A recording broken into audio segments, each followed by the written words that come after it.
are strong. We build, innovate, and open new frontiers. Now mankind is under threat.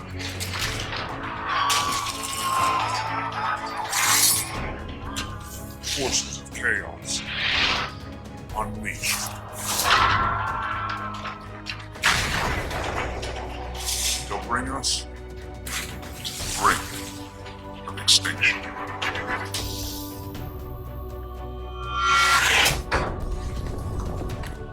Northern China, 1215 AD.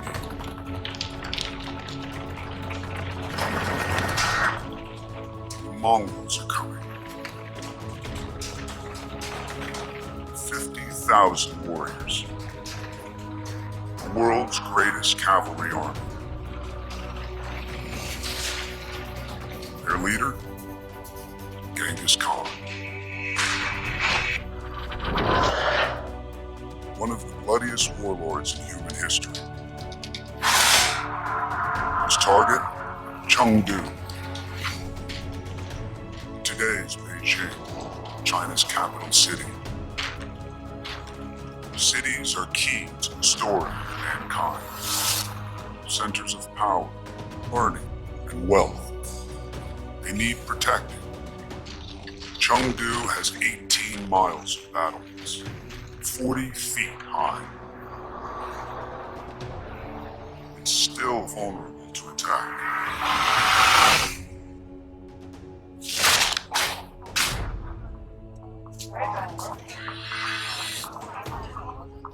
Half a million people live in Chengdu. Now, a battle for the future of mankind between the city dweller and the nomad.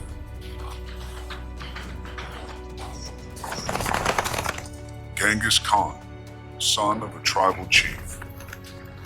His father was murdered. He was sent into exile. If you survive a childhood like Genghis Khan, you're going to have a chip on your shoulder. You're going to want to prove to everybody they were wrong. You're going to want to prove that you know what you're doing. You're going to want to prove that you're the baddest guy on the block. He escapes his captors, fights his way to the top, unites the Mongols, and begins a campaign of conquest that will change the world. The key to his success? Horse. Domesticated 5,000 years earlier in Central Asia, horses have expanded mankind's frontiers. The Mongols can cover up to 300 miles in a day.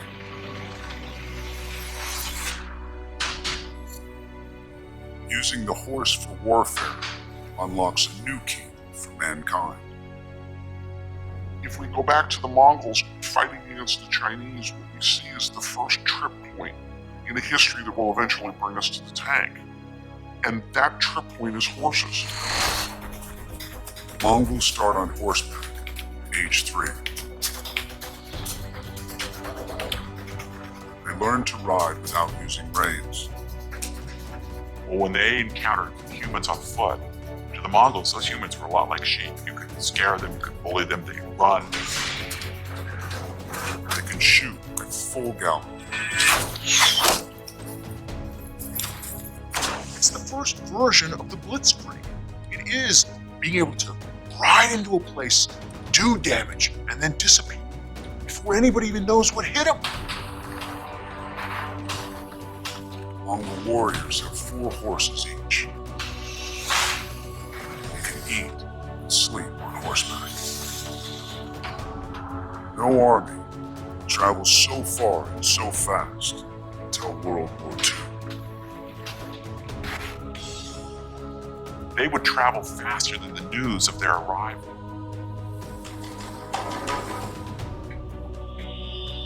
Climate change is one of the keys to the human story. and drives the Mongols to change the world.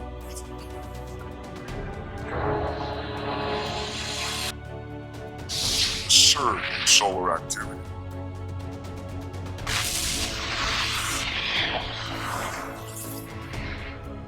Blasts of radiation scorch the planet. It's the beginning of 3 centuries of global warming. Climatic changes in the ancient world, in the pre-modern world, directly affected historical events. In Mongolia, drought turns pasture into desert. To survive, the Mongols sweep south towards China, the great power in Asia, home to the biggest cities in the world. China is the great prize. If you can conquer China, you conquer the land of infinite supplies. Grain, of silk, of tea. China is the richest prize the Mongols can possibly take. Approaching Chengdu, Genghis Khan issues an ultimatum.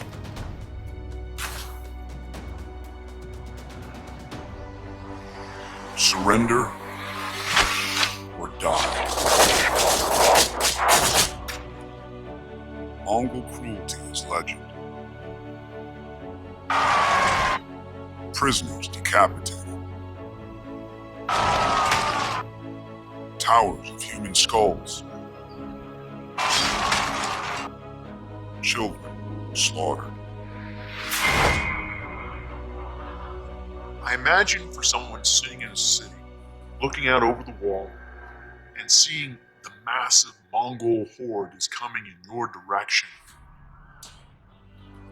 you have to immediately question yourself as to why am I still in this city?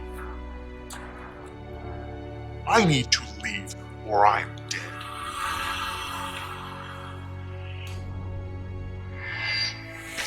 Genghis Khan raped so many women that as many as 1 in 200 people alive today carry his genes.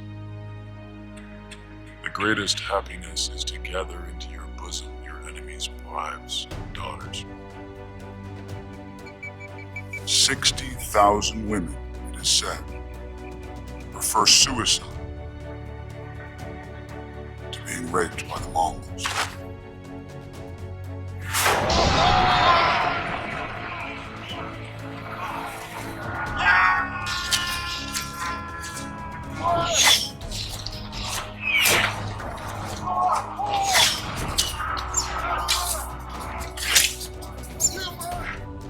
Their horses get the Mongols to the city gates. No further.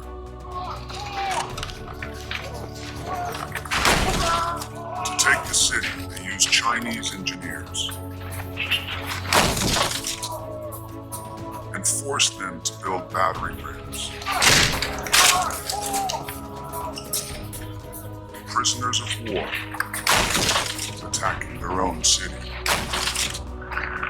To defend themselves, Chengdu soldiers must kill their own people.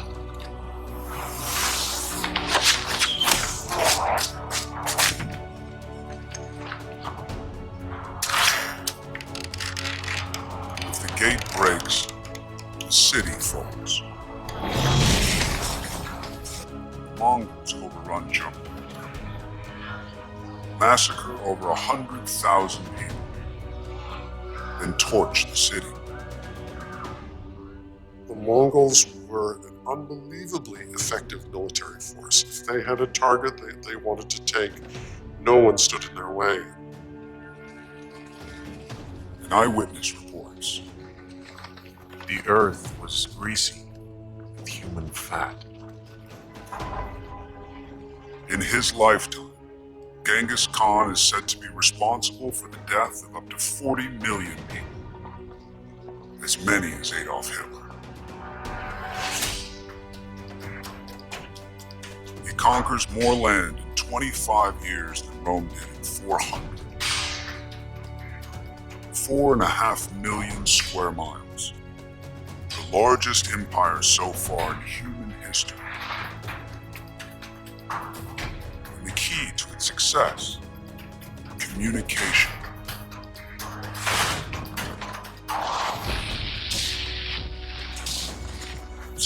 Years before the Pony Express, the Mongols can send messages by horseback across an area twice the size of the United States. Every 30 miles, a relay post with 400 horses. Government messengers carrying an official medallion can claim food in a fresh mount. The world's first passport. As a result of Genghis Khan's conquests, for the first time in history, one can safely travel from one end of the world to the other end.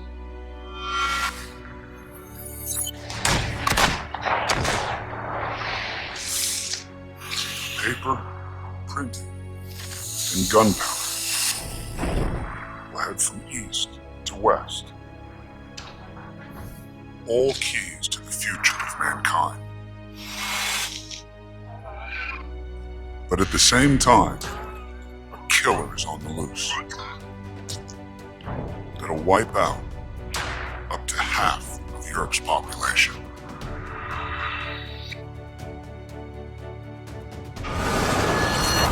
Mankind battles an enduring enemy: disease. Kul, a trading post, midway between Europe and Asia. Genghis Khan has been dead for more than a century, but his empire continues. Along its trade routes, a deadly travel.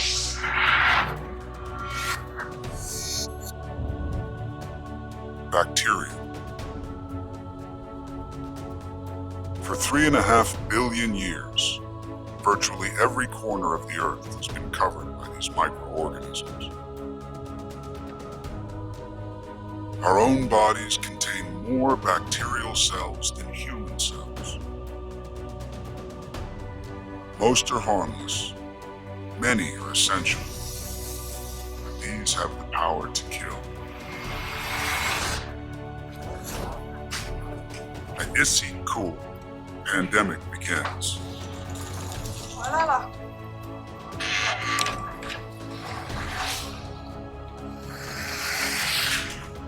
One of the first recorded victims, Kutluk.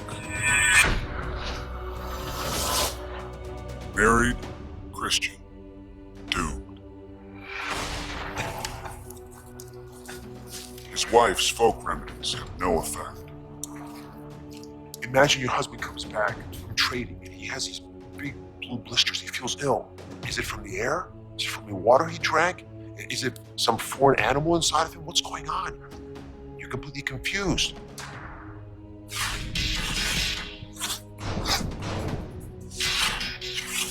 Bacteria rush through Kutluk's bloodstream. They outwit his immune system and spread relentlessly, distorting and swelling his glands. Some giant pus-filled sores. Buboes. Bubonic plague. Passed on by an almost invisible carrier.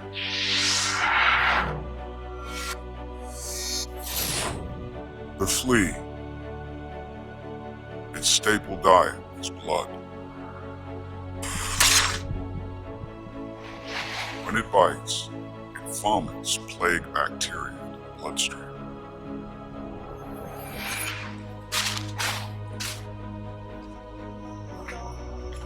Kutluk's wife doesn't know, but she too has been bitten. Within days, both of them will be dead. In 1337, 4 people die in Kul. 2 years later, there are 100 deaths. But this is just the beginning. Once they've spread, these infections don't stop. Improved transportation makes diseases almost impossible to control. The fleas that carry the plague get you lift from one of our closest companions, the black rat. Native to Asia, they spread to Europe with Romans. From a pair of rats, 2,000 new offspring a year. And every rat can carry 8 plague-infected fleas.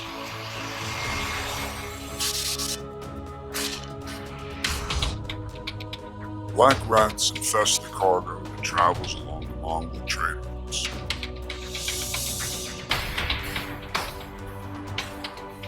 Spreading out from Issing-Kul, plague sweeps east to China and west towards Europe.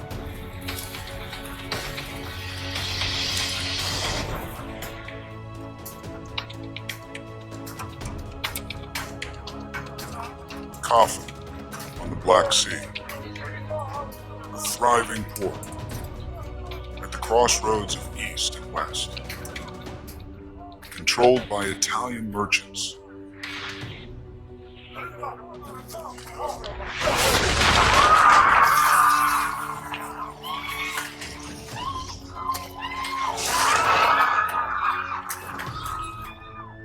One man is credited with speeding the plague into Europe. A descendant of Genghis Khan, Jani Beg.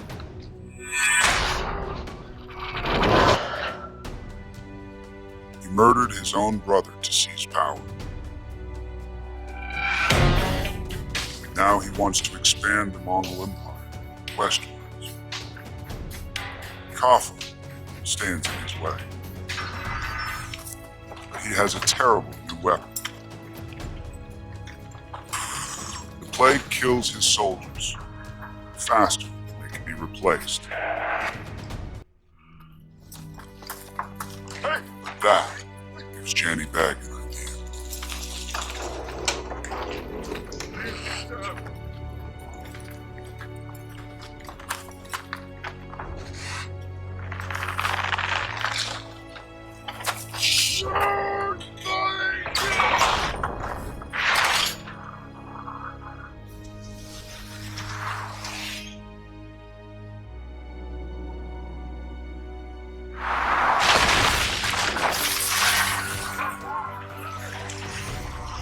Dead men become ammunition. Biological warfare wasn't entirely new. In the 6th century BC, both the Assyrians and the Greeks used to poison wells. But at Kaffa, the Mongols took it another stage. They launched it physically, like a chemical bomb. Biological weapons are so deadly, they've been outlawed in 165 countries, including Russia and the United States. But it is thought more than enough remain to wipe out mankind in a stroke.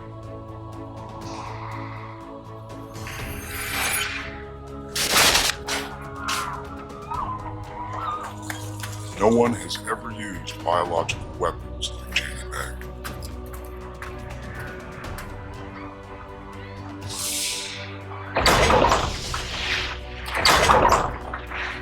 One chronicler writes, What seemed like mountains of dead were thrown into the city.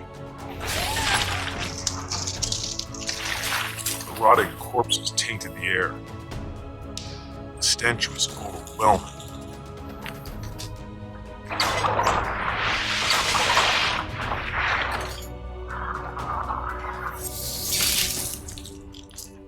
There can be no weapon that is as terrifying as what is unleashed with biological warfare. You cannot see germs. You cannot see disease, and nothing you can do can make you immune to it. The inhabitants of Coffin try to outrun the plague and flee to Europe.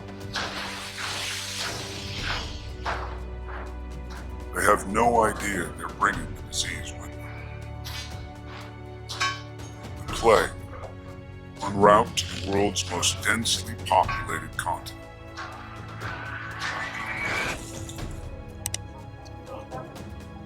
Siena, Italy, 1348. A family locks itself in, hoping to lock the disease out. The father writes an account, one of the only surviving records, as the invasion of Europe begins. It was a cruel and horrible thing. I don't know where to begin to tell of its brutal and pitiless ways. The battle for the survival of mankind has begun. إن أعجبكم موضوع اليوم من قناة كل ما تريد معرفته، فلا تبخلوا بالإعجاب والاشتراك.